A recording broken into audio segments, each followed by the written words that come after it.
this in every episode session. I don't even know what to call our little sideshow here.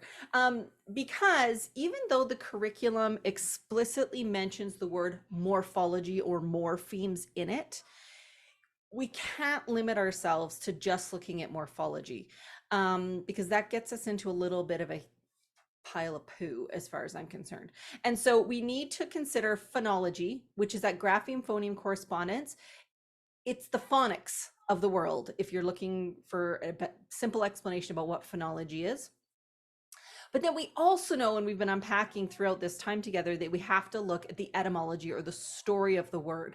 And all of these three parts work together under the umbrella of orthography, or the study of the English spelling system. Any spelling system, doesn't have to be English. And there are times when it makes more sense for us to lean into different areas of orthography. So there's times where it absolutely makes sense for us to spend our time focusing on the phonology of the word. And then there's times where it absolutely makes sense for us to spend more time on the morphology, because there's some things we got to figure out there. Or there's times where we look at the phonology and go, wait a second, something's not right here. And that might take us down into the etymology or the story of the word. So all of these things work in tandem to help build our understanding, knowing two things. Spelling is all about meaning. First and foremost, it's about communicating meaning in the written word. Secondly, all spelling in English language can be explained in some way. There is nothing wonky, weird, oddball, nonsensical, jail-like, I don't even know, whatever the other words are, ghost words. You know what I'm trying to say. None of those. They can all be explained. We just have to shift our thinking a little bit. I'm bringing this back a little bit, and just for those of you who haven't hung out with us much, jump in at any time with questions. There's no formality here at all. Someone at a recent conversation didn't realize what the word morpheme meant, and I wanted to bring it back to that because we talk about morphology. In fact, one of our executive directors not too long ago was like, okay, it's just you and me. Tell me what this morphology is all about. Because you guys keep swinging this word around in all of our meetings. I need you to lay it on me. So sometimes we use words and we just assume everybody else in the room knows what the word means. And so we play along like we also know what the word means. So when we're talking about morphemes, we're really talking about the smallest unit of language that still has some kind of meaning. And morphemes can be sorted into two categories. Now, up until I did my recent learning with Mary Beth Stephen, I didn't think I would ever get into a space where I was exploring twin bases. But alas, friends, here we are. And so there are two kinds of bases, essentially, even though I know there's three arrows there. So there's free bases, which by themselves are a word, okay? Which means sometimes a morpheme is a word. But there are other times where a morpheme is only part of the word, and we need to put a couple of morphemes together in order to make a word that you're understanding. Bound bases can't exist on their own. They have to affix out in some way, and twin bases are a type of bound base. I have yet to discover a twin base that is also a free base, but I'm sure as soon as I say that out loud, I will make that discovery very shortly. Then we go over into the land of affixes, which are the things we stick onto the bases in order to build out word families. You are probably very familiar with prefixes and suffixes. We can all fondly recall the worksheets of Wonder previous years, wherein we had to add the prefix or the suffix to the base word. But connecting vowel letters also play a role in suffixing. And so we can't forget that those vowel letters are doing something there. So there are times when a morpheme could be a single letter. There are times when a morpheme could be a whole word that you understand, or some combination along the way. Okay. So I just wanted to clear that up in case anyone was going, why hasn't she talked about this yet? We're on session 10 and she hasn't brought this up. So here we go. Okay, here's what I wanted to dig into today. What does this really look like in my classroom? So we've talked about what this is, we've talked about what it's maybe not, but like, come on, Charlie and Lana, what does this truly look like at the end of the day? So I tried to capture what we think this looks like. And Lana, I invite you to jump in at any point along here. So the first thing that I think this looks like in your classroom is shifting to a mindset of curiosity and inquiry. Instead of being dismissive about how things are spelled, like, oh, that's so weird, that's so crazy, that's so whatever, we shift it to saying, I don't know, let's find out about that. I'm curious about why this is. What do you think this might be causing this? And by simply making that shift, we're opening up a conversation. So for me, this is the very first biggest thing, is that we're shifting our mindset around spelling. We're curious about it. We want to know why it's spelt the way it is, and we know there's an answer out there somewhere. To me, this also means we're not mindlessly consuming spelling lists that we've acquired from random places, and we're just like, week 1 spelling list 1, week 2 spelling list 2, and we're ripping through these things and never looking back. Okay, to me, that is not a mindset of curiosity. That's a mindset of compliance, and I think that that's different. This PS is going to be a little soapboxy in this section, so feel free to mute me if you need to.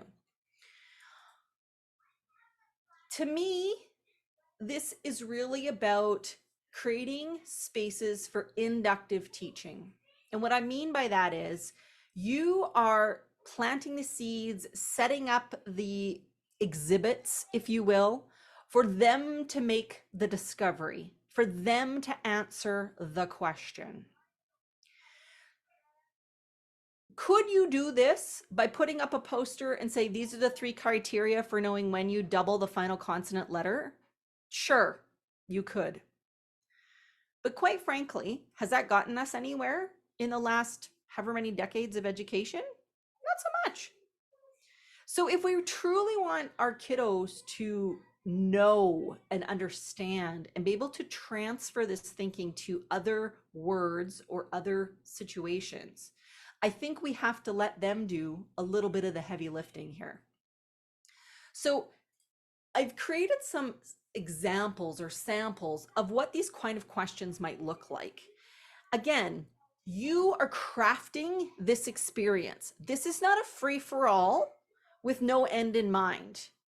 So you are gathering the list of words, you are gathering the text, you are gathering the things that the kiddos are going to use to do this exploration. So maybe you're asking them, does every letter in a word make a sound? How do you know? Let's use this list of words to see what we can come up with. What do you notice? What do you wonder? Those should be your 2 go-to questions as you do this work. Another thing you might ask them is, when do I double the last letter of the base of a word when I'm adding a suffix? What do you notice here when I do this? When am I not doing it? Can we think of some rules or some not rules? Can we think of some guidelines around when this happens or doesn't happen? When do I drop that final E in a base word when I'm adding a suffix? Do I always drop the E? Is there ever a time where you have 2 E's together?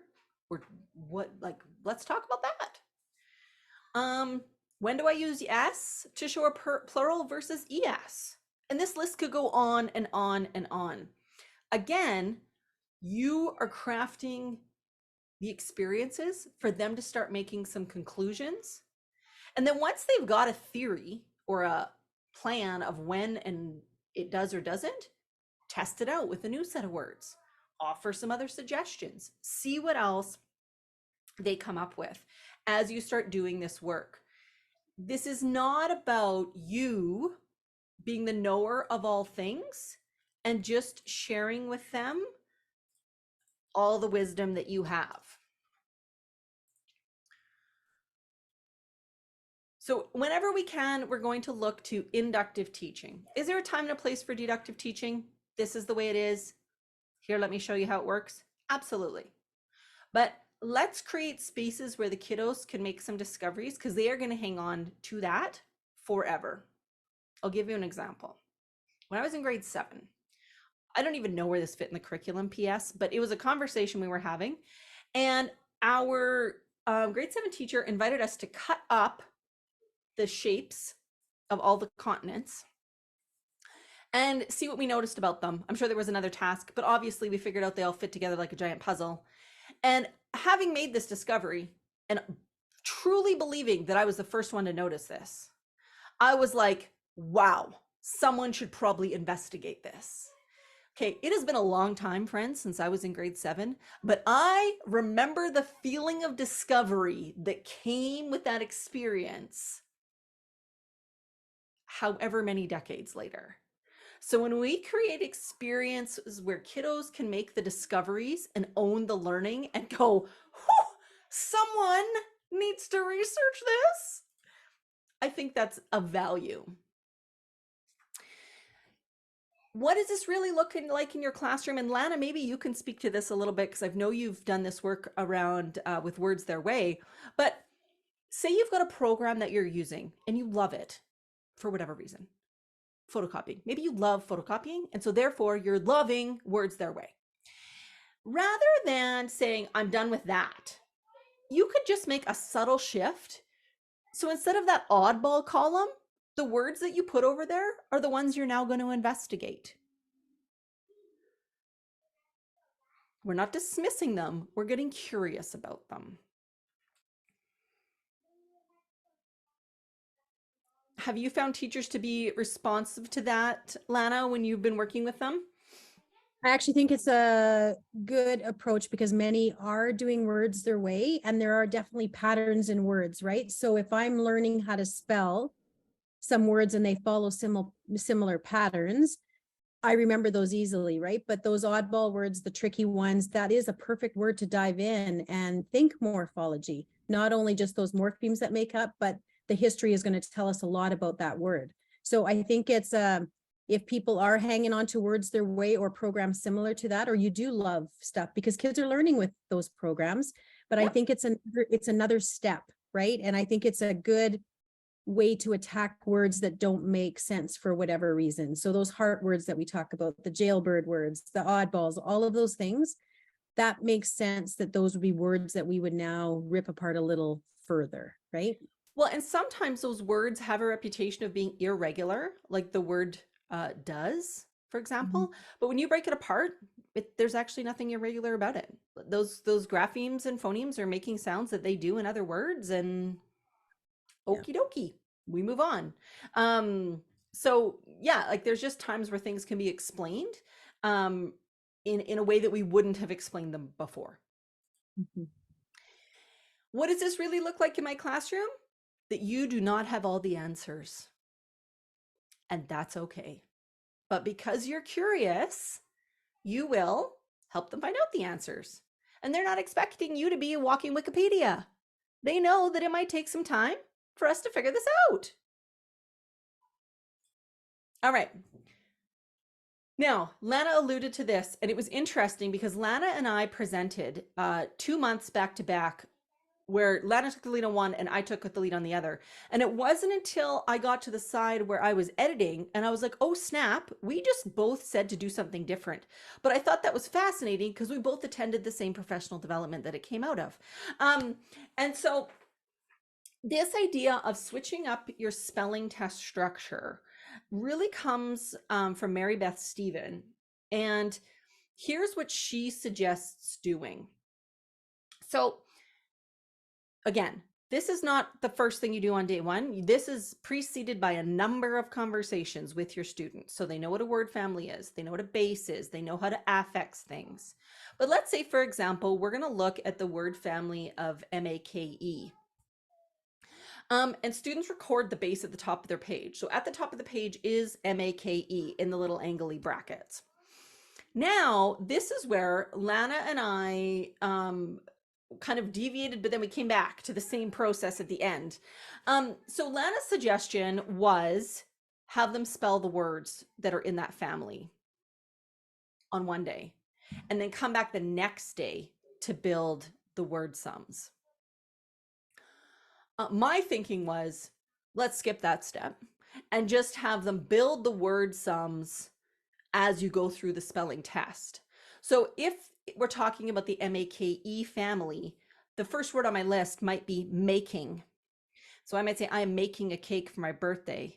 They would write MAKE plus whatever they think has been added, and then the arrow rewritten as MAK, replace the ing. So they would cross out the e above it and write the ing. And you know, if word sums are something you want to talk about further, we can definitely build that into future work. But what you're able to do when you build word family spelling assessments is you can really hone in on their skills morphologically. Are they following the suffixing conventions? Do they understand that at times it makes sense? You might end up where you don't drop the final E when you add the ing ending for certain scenarios. So this allows you to hone in on one word family in an attempt to assess and understand their skills around suffixing. This could be a great pre-assessment moving into a certain topic or area. It could be a post-assessment. You could have other words with the final non-syllabic E that you're offering up as your base word just to see if they can transfer that understanding. After exploring the MAKE family, maybe we explore another family that has that final non-syllabic E. So this would be another way that it could look. Lana, do you want to talk about that at all? No, I think you nailed it. It's good. Excellent then. You know, it's at this point of the day where I'm like, oh, here I was worried I didn't plan enough stuff to talk about, and I'm shifting into, oh crap, I planned too much stuff to talk about. So, you know, just another day here, friends. Okay. What does this really look like? Include this kind of work in other routines. So I'm going to show you something. It's a riff off a sample that I saw earlier this week where you could look at a word of the week kind of activity. Maybe you do Morphology Monday. Maybe you do Word of the Week Wednesday. I don't know. We like alliteration here. So whatever you decide, Word Thursday, like if that's your jam, you go ahead. But then you can also build in, you know, like that 10 minutes or 5 minutes of time where you're done your thing, but you don't want to let the wild monkeys loose because you know that's a bad idea in your classroom. So you fill it in with some sort of task or activity. You could build, you know, I'm going to give you a base word, or I'm going to give you a word matrix, build as many words as you can think of. I am going to give you a word and you're going to tell me which words out of this list it's related to, that you think is either in the family or maybe they're connected by meaning, like they'd attend the family reunion, but they wouldn't sit on the picnic blanket with that particular word. So you could include this work in multiple ways that we've talked about, and maybe some ways that we haven't even thought of yet. Lana, that'll be our summer project, inventing new things. I think a key piece to this is revisiting our previous thinking and making changes. And we're going to talk about this in just a few minutes because, again, as I was editing our videos, there was a few times where I was like, oh no, Lana, we made a mistake. And it's already out to the masses and poop. Anyways, but it's okay. And I think that's one of the other pieces to this.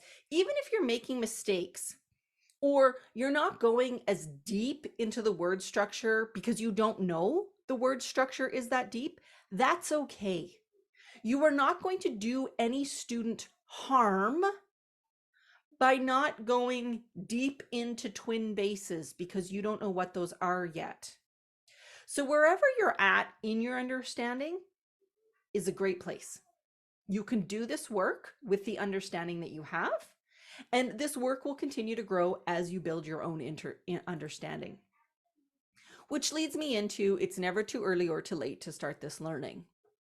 So, you didn't do it for the first 9 months of the school year.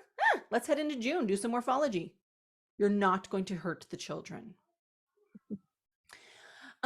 So there's a couple of processes of how this might look in your classroom. And I wanted to talk to each of them because depending on your grade level, some of these are going to like make your heart sing more than others. So this one here we talked about last month, and it comes from the ladies at the High Frequency Word Project. And they look at 3 steps: anchor, analyze, and practice. So the first step in anchoring the meaning is students being able to give you sentences with that word. So we're talking about kinders here. If the word is S-H-O-P, shop, then they have to give you a number of sentences that would indicate they know what that word means. If you don't know what the word means, you can't figure out if other words are in the family because they have to be connected by meaning in order to be in the family.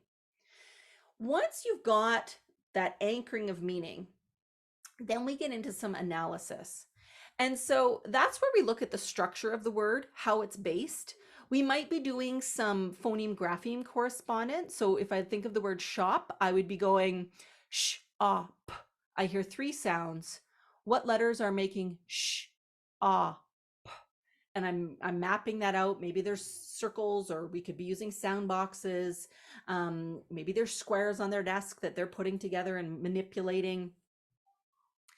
And we're also looking at the letters. So what's the story that's happening in the word? And sometimes the story totally helps bring clarity to why that word is spelt the way it is. And other times it's like, oh, okay. But it doesn't really like give you that, like bringing it into focus. It doesn't really sharpen it as much as maybe another element of orthography might.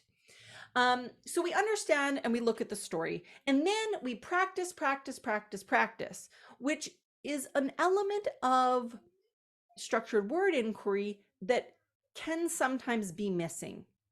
I think the practicing is implied in structured word inquiry as opposed to being explicit. So this could be that they're tapping out spelling like shop, shop, S-H-O-P, shop. They could be writing the word in sand, in cream, in mysterious fluids. Like, I don't even know what they do in kindergarten. You could be reading the word. You could be writing it on your neighbor's back. You could be writing it on your teacher's hand. What they emphasize is short, frequent practices.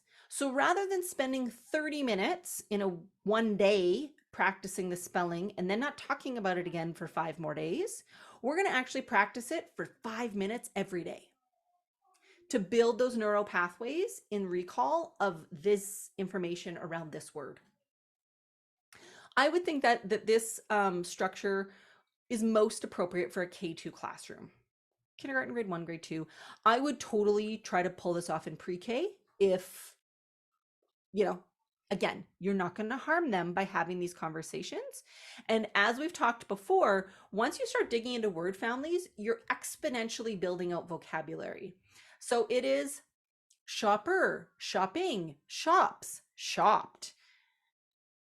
Now we have multiple words that live in that family. And when we're talking about oral language development, that is huge for some of our kiddos in pre-K and kindergarten, right? Building up the words that they've heard and that they can say, and now we're going to use them in sentences in a meaningful way. Okay, here's the word of the week, and I'm particularly focused on this example because there was an error in the example I saw, and then I developed a twitch, and I just couldn't let it go, friends. And so I think you could do this grade 1 plus. Obviously, the words are going to get a little bit more complex as we go. Here's where it's tricky. So the word of the week was quick. Now, in the sample I saw, they identified that there were 2 vowels in the word quick. And friends, there are not 2 vowels in the word quick. There's 1 vowel. The U, when attached to the Q, is not acting as a vowel. It is part of that consonant cluster, And so when we look at the qu sound that's coming out of quick, it is made by the Q and the U together. So they're circled together with one phoneme, and those two letters, those two graphemes make that one sound. I and then k, ck. Just like we don't say the K is the one making the k and the C is like doing nothing in the word, the CK together is making the sound. Just like the QU together is making that beginning sound. The other area of error in the sample I saw was the number of syllables. So syllables are a tricky thing in some cases, because there's a difference between how we syllabification of words when it comes to like spelling versus how we actually say the word out loud. The best example, camera. When you say the word camera, there are 2 syllables. Camera. However, if we're talking about spelling and we're breaking that word down, every single one of you in your head goes camera. No one walks around wanting to know where their camera was. So when we're talking syllabification, some folks talk to their students about the difference between the syllabification spoken versus the syllabification that we make when we're talking about spelling. And that's fine if you want to have that conversation. But there is no like hard and fast rules around syllables. It's the stress in our own pronunciation. That's why in some places, some words are going to sound like they have more or less syllables than they do when we say them in Canada. So when I say the word quick, I think there is 1 syllable there. Quick. Would we agree there? Yeah. Okay. Now, this is where I did a little riff, because what this person had in their example was a list of words that rhymed with the word of the week. And I was like, no, friends, this is a missed opportunity where we could build out a word family. So let's think of all the words that we know that have quick in them or connected to them. So I just quickly made a list there. I did not mean to use the word quick and anyways. So we have quickly, quicker, quickest, and then some kind of a sentence. This would be super easy to replicate in any grade. Pick a way harder word, the higher you go. Maybe you don't feel that as you get older, you need to do that grapheme phoneme, that phonology piece, but I guarantee you there are students in grades 3, 4, 5, 6, 7, 8, 12 who could not do the grapheme phoneme correspondence for some of the words that they work with. So, you know, if you're looking for a fun time, that could be a fun time activity with your big kids or your little kids. The other one is the one that we've talked about and we've used in our sessions over and over and over again, and that is the general word inquiry, although I think, Lana, you and I have adapted it over time. But basically, you pick a word. Ideally, if we're talking again about us building the scenario, we're giving them a passage, we're picking the page, we're giving a poem, we're contextualizing that word in some kind of text. Figure out how the word is built, brainstorm all the members of the family, and then figure out the story and see if that helps you in some way. In the slide deck, this is linked as a PDF. So you could put this poster up in your room, give it for Christmas, like whatever you want to do there. But it's available to you if it's of interest. Charlie, I just want to add. Yeah, jump in, Len.